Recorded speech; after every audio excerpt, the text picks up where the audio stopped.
हाँ जी दोस्तों, मैं Amit Kaushal, Jupiter study abroad consultant Chandigarh से। आज की वीडियो जो मैं बना रहा हूँ ये भी स्टडी इन ऑस्ट्रेलिया के ऊपर है। अ, बिना किसी बायस के, बिना किसी प्रेफरेंस के ये वीडियो को आप सुन लेना।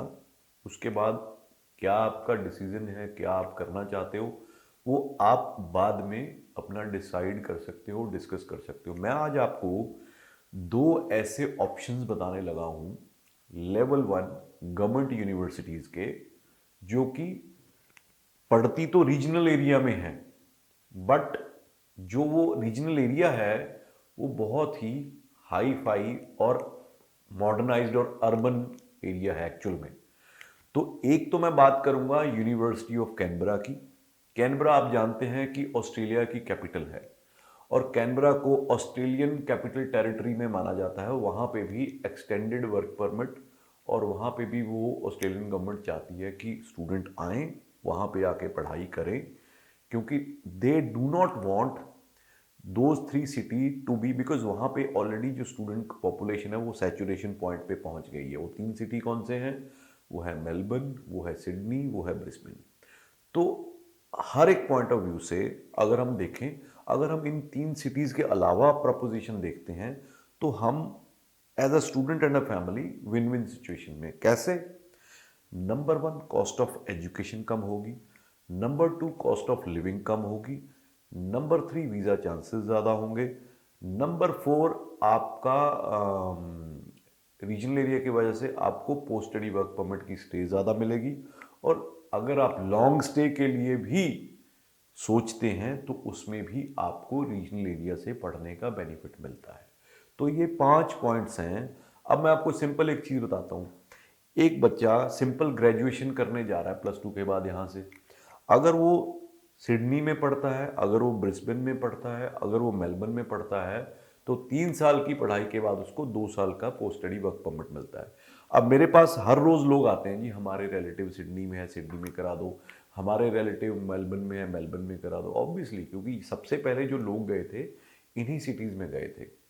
बट क्या आप सिर्फ इसलिए कि आपका बच्चा उस रिलेटिव के पास जाके, रिलेटिव ने क्या करना है, उसको एयरपोर्ट से पिक करना और 10 से 15 दिन और मैक्सिमम 1 महीने की उसकी स्टे है, उसके बाद योर सन और आपकी daughter is on her own, उसको खुद अपने फ्रेंड्स बना के खुद आके करेगा, तो वो रिलेटिव के पास नहीं रहते लॉन्ग टर्म के लिए। ये मेरा इस इंडस्ट्री का बहुत पुराना एक्सपीरियंस है। यहाँ से उल्टा कई केसेस में तो क्या होता है कि जो रिश्तेदार होते हैं उनके साथ रिश्तेदारी भी खराब हो जाती है वहाँ जाके, जिनके पास आप अपने बच्चे को भेजते हो। तो बेटर है, आपको इमोशनल सपोर्ट चाहिए, ठीक है, आपके पास जहाँ आपने जाना आए वो बंदा 2 दिन आपके पास रहे, 3 दिन रहे, या आप वहाँ से ट्रैवल कर, क्योंकि ऑस्ट्रेलिया में सिटी टू सिटी अगर आपने बाय एयर ट्रैवल करना तो टिकट्स बहुत सस्ती हैं, 60 70 80 डॉलर की टिकट मिल जाती है। तो जो कि हम 3 4 50 5 हज़ार रुपये यहाँ के हिसाब से भी हम कैलकुलेट करें तो उतनी है। वहाँ पे इतने पैसे से आप ट्रैवल करना कोई बड़ी बात नहीं है। पर वो अभी का जो एक कंफर्ट जोन आप बच्चे को दे रहे हो, वो जी 10 15 दिन का, वो आपको 2 साल का post study work permit cost कर सकता है। क्या आप चाहते हो ऐसा? इसके बारे में कोई सोचता है? मतलब क्योंकि हमें है कि बस उत्थे भेज दिए। अरे भाई, तुम आगे का भी तो सोचो ना। अगर आपके बच्चे ने 3 साल की बैचलर्स की है और अगर उसको 4 साल का पोस्ट स्टडी वर्क परमिट मिलता है बजाय 2 साल के, तो उसके लिए तो बहुत अच्छा है। उसको 4 साल वहाँ पे और काम करने का मौका मिलेगा, उसको इंटरनेशनल एक्सपोजर मिलेगा, इंटरनेशनल कंपनीज में वो जॉब कर पाएगा वहाँ पे, और उसके बाद अगर हो गया तो उसको लॉन्ग स्टे में भी उसका बेनिफिट मिलेगा। तो इसको सोच के अपना डिसीजन लीजिए। तो आज मैं जो बात करने वाला हूँ, एक तो कैनबरा सिटी की बात करने वाला हूँ, दूसरा मैं गोल्ड कोस्ट सिटी की बात करने वाला हूँ। दोनों ही में हम आपको, अगर आपने, ये मैं प्रोग्राम बता रहा हूँ, अगर आपने +2 पास की है, +2 पास की है और आपके 6 ओवरऑल हैं, नॉट लेस देन 5.5 हैं, उन स्टूडेंट्स के लिए। क्योंकि जो डायरेक्ट बैचलर में नहीं क्वालिफाई कर सकते उन स्टूडेंट्स के लिए बहुत अच्छा ये अरेंजमेंट है, जिसको हम डिप्लोमा लीडिंग टू डिग्री बोलते हैं ऑस्ट्रेलिया में। इसमें क्या होता है, जो बड़ी बड़ी ऑस्ट्रेलिया की यूनिवर्सिटीज़ हैं, उन्होंने apart from their main bachelors and masters, उन्होंने एक छोटा सा वहीं उसी कैंपस में एक अलग से बिल्डिंग दी होती है, जिसको वो बोलते हैं दैट यूनिवर्सिटी कॉलेज। जैसे यूनिवर्सिटी ऑफ कैनबरा है, उसमें उस बिल्डिंग का with in the university off campus, उसमें बिल्डिंग का नाम होगा university of Canberra college, Griffith university college या ग्रिफिथ कॉलेज। कैंपस सेम है यूनिवर्सिटी का, यूनिवर्सिटी की फैसिलिटीज सारे स्टूडेंट यूज कर सकता है, बट उसको 1 साल वहां पे डिप्लोमा करना है और ऑटोमेटिकली जैसे वो डिप्लोमा पास करेगा वो second year of bachelor degree में ऑटोमेटिकली ट्रांसफर हो जाएगा और उन स्टूडेंट्स के साथ बैठेगा बड़ी क्लास में जो पहले डायरेक्ट बैचलर में गए थे। पर्पस क्या है? आपकी एकेडमिक प्रोफाइल उतनी अच्छी नहीं है, आपके आइल्स बैंड उतने अच्छे नहीं है, तो कोई बात नहीं, वो कहते हैं कि आप 1 साल हमारे कॉलेज में लगाओ इसी कैंपस में, ताकि कॉलेज में क्या होगा 15 से 20 स्टूडेंट्स की क्लास होगी, जो प्रोफेसर है वही प्रोफेसर वहाँ पे यूनिवर्सिटी में पढ़ा रहा है मेन बच्चे उनको, तो वही प्रोफेसर आपको पढ़ाएगा, तो आपको 1-to-1 इंटरेक्शन के बाद वो आपका जो एकेडमिक लेवल है, आपका इंग्लिश लेवल है, वो ऑटोमेटिकली दे आर टास्क, उनको ये टास्क होता है कि उसको इम्प्रूव करें ताकि बच्चा उस लेवल पे आ जाए कि सेकेंड ईयर ऑफ बैचलर के जो मेन स्ट्रीम में बच्चे आ रहे हैं उनके साथ बैठ के वो आगे की पढ़ाई फिनिश करे।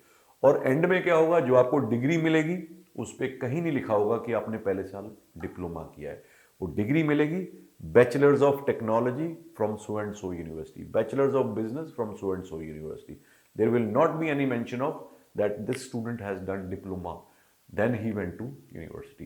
तो ये हम बात करते हैं यूनिवर्सिटी ऑफ कैनबरा कॉलेज की, जो कि कैनबरा में है। यहाँ पे रीजनल पॉइंट्स मिलेंगे, रीजनल लॉन्ग स्टे का पोस्ट स्टडी वर्क परमिट मिलेगा। इसमें डिप्लोमास देखिए कितने तरह के हैं। अब इसमें सबसे पहले आता है G diploma of business. Diploma of business 1 साल का बच्चा करेगा, उसके बाद यूनिवर्सिटी में बैचलर के उससे कितने ज़्यादा ऑप्शंस मिल जाएंगे, यानी कि फर्स्ट ईयर उसको डिप्लोमा ऑफ बिजनेस करना है, सेकंड ईयर में वो इतने ज़्यादा ऑप्शंस में से किसी भी एक बैचलर डिग्री को ऑप्ट कर सकता है और आगे 2 साल और पढ़ सकता है। बैचलर ऑफ अकाउंटिंग में जा सकता है, bachelor of business entrepreneurship and innovation में जा सकता है, bachelor of business human resource management में जा सकता है, bachelor of business international management में जा सकता है, बैचलर ऑफ बिजनेस मैनेजमेंट में जा सकता है, बैचलर ऑफ बिजनेस मार्केटिंग में जा सकता है, service management, accounting, business economics, finance and banking, financial planning, tourism and event management and politics and international relations. तो bachelor of diploma of business करके इतनी सारी डिग्रीज के ऑप्शंस हैं और इनमें से बहुत सारे ऐसे मैंने बैचलर देखी जो ये इसमें लिखी हुई हैं जो कि प्रायोरिटी माइग्रेशन लिस्ट में भी शुमार करती हैं, जिनकी मैंने बात की थी। तो दूसरा डिप्लोमा है, इसमें कौन जाएगा? इसमें स्टूडेंट जाएगा जिसने +2 कॉमर्स की है। दूसरा है बैचलर डिप्लोमा ऑफ कम्युनिकेशन।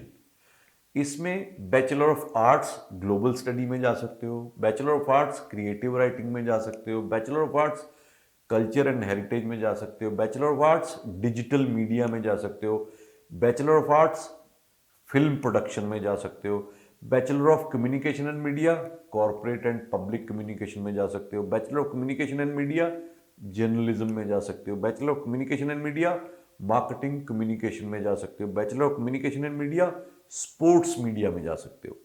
ये कौन सा डिप्लोमा था? Diploma of communication. इसमें कॉमर्स वाला बच्चा भी जा सकता है, आर्ट्स वाला बच्चा भी जा सकता है, नॉन मेडिकल वाला बच्चा भी जा सकता है, उसका इंटरेस्ट इस लाइन में होना चाहिए। देन आ गया डिप्लोमा ऑफ डिजाइन। इसमें वो बच्चे जाएंगे जिनका क्रिएटिव माइंड है। अब वो डिप्लोमा ऑफ डिजाइन करके, अब डिजाइन कहाँ कहाँ यूज होता है? Student can go in bachelor of building and construction management, bachelor of built environment architecture में जा सकते हैं, bachelor of built environment interior architecture में जा सकते हैं, bachelor of design industrial design में जा सकता है, bachelor of design interactive design में जा सकता है, विजुअल कम्युनिकेशन में जा सकता है, लैंडस्केपिंग डिजाइन में जा सकता है। उसके बाद डिप्लोमा आता है G diploma of information technology. ये डिप्लोमा करके स्टूडेंट जा सकता है bachelor of information technology, bachelor of software engineering में जा सकता है, बैचलर ऑफ बिजनेस इंफॉर्मेटिक्स में जा सकता है। Then diploma of health. Diploma of health वाला student bachelor of health science human movement में जा सकता है, bachelor of health science nutrition studies में जा सकता है, bachelor of health science psychology में जा सकता है। उसके बाद आ गया diploma of science. Diploma of science, bachelor of applied science and forensic science, biomedical science, environmental science, medical science, bachelor of science, ये कौन जाएगा? जिसने नॉन मेडिकल या मेडिकल में अपनी +2 कर रखी है। तो ये वो ऑप्शंस हैं जो कि आपको यूनिवर्सिटी ऑफ कैनबरा कॉलेज में मिल जाएंगे। तो अब दूसरा मैंने कौन सा बोला? मैंने दूसरा बोला आपको कि गोल्ड कोस्ट में। गोल्ड कोस्ट में कौन सा कॉलेज मैंने बोला? गोल्ड कोस्ट में मैंने बोला है ग्रिफिथ कॉलेज, ऑस्ट्रेलिया। तो यहां पे भी आपको रीजनल पॉइंट्स मिलते हैं। अब इसमें कौन कौन से डिप्लोमा, यहां पे भी सेम है, ओवरऑल 6 नॉट लेस देन 5.5। आप आराम से जा सकते हो। अगर आपने +2 पास की है, कोशिश करना 2021 वाले बच्चे ही करें। अगर 20 वाले करते हैं दोनों में तो आपको उसको गैप को जस्टिफाई करना पड़ेगा। डिप्लोमास देखो, diploma in commerce, diploma in engineering, उसके बाद आप बैचलर ऑफ इंजीनियरिंग भी कर सकते हो, diploma in information technology, diploma in science, diploma in social and psychological science, diploma in health science, diploma of hotel management, diploma of health care, diploma of design, diploma in criminology and criminal justice, diploma in educational studies. तो इतने सारे options है। इसमें भी उसी तरह से अब एक एग्जांपल हम ले लेते हैं कि अगर आपने डिप्लोमा ऑफ साइंस किया है तो उसके बाद आप कौन सी बैचलर में जाओगे? अब देखो, इसमें you can take advertising, you can take graphic design. Graphic design is in high demand in Australia and that also in priority migration list. Graphic design की बैचलर कर सकते हो, इंटीरियर डिजाइन में जा सकते हो, प्रोडक्ट डिजाइन में जा सकते हो, डिजाइन मैनेजमेंट में जा सकते हो, design, digital design and media में जा सकते हो। तो ये ऐसे इस तरह से ऑप्शंस हैं जिसमें आप इन दोनों कॉलेजेस में अगर आप अप्लाई करते हो तो आपको बेनिफिट मिलेगा। आप 6 ओवरऑल नॉट लेस देन 5.5 है तो आप जा सकते हो। आपने +2 पास करी है, आपके 55 और 60% के बीच में है, तब भी आप इनमें जा सकते हो। उसके बाद आपको रीजनल पॉइंट्स मिलेंगे, उसके बाद उसी वजह से आपको long post study work permit मिलेगा as compare to the metro cities. तो ये सारी चीज़ें हैं। और गोल्ड कोस्ट की अगर आप बात करो, this is I think the top number 1 tourism destination of Australia. तो जहाँ पे भी टूरिज्म होगा वहाँ पे पार्ट टाइम जॉब्स की भरमार होगी। And I my self visited that place, it's amazing, wonderful. और अगर गोल्ड कोस्ट से स्टूडेंट को ब्रिस्बेन सिटी में, जिसको मेट्रो गिना जाता है, उसमें जाना है तो आधे घंटे में आप मेट्रो से या ट्रेन से या बस से पहुंच सकते हो। तो आप मॉडर्न एरिया में हो, अर्बनाइज्ड एरिया में हो, बट आपको बेनिफिट कौन से मिल रहे हैं? रीजनल एरिया के। तो दैट एक्चुअली मेक सेंस कि आप बजाय जो लोग बोलते हैं कि फलाना कॉलेज लेवल 1 है, धिमका कॉलेज लेवल में है, उसमें करा दो, उनकी बजाय एक ऐसे कॉलेज में जाओ जहां जाके आपको पता है कि आपको वीज़ा के चांसेस भी ज़्यादा हैं, क्योंकि that college is supported by top universities of Australia. और आपको पढ़ाई करने के बाद जो बैचलर डिग्री मिलेगी उसकी वैल्यू बहुत ज़्यादा होगी, बजाय इसके कि छोटे मोटे किसी कॉलेज में आप बैचलर करते हो। तो उम्मीद है ये वीडियो आपको कहीं ना कहीं एक आइडिया देगी, एक रास्ता दिखाएगी कि आपको कहाँ अप्लाई करना चाहिए और क्या आपको बेनिफिट्स होंगे। और इसके बारे में ज़्यादा जानकारी के लिए आप इन कॉलेजेस की वेबसाइट पर जाके चेक कर सकते हो, आपको सारी इन्फॉर्मेशन अवेलेबल है।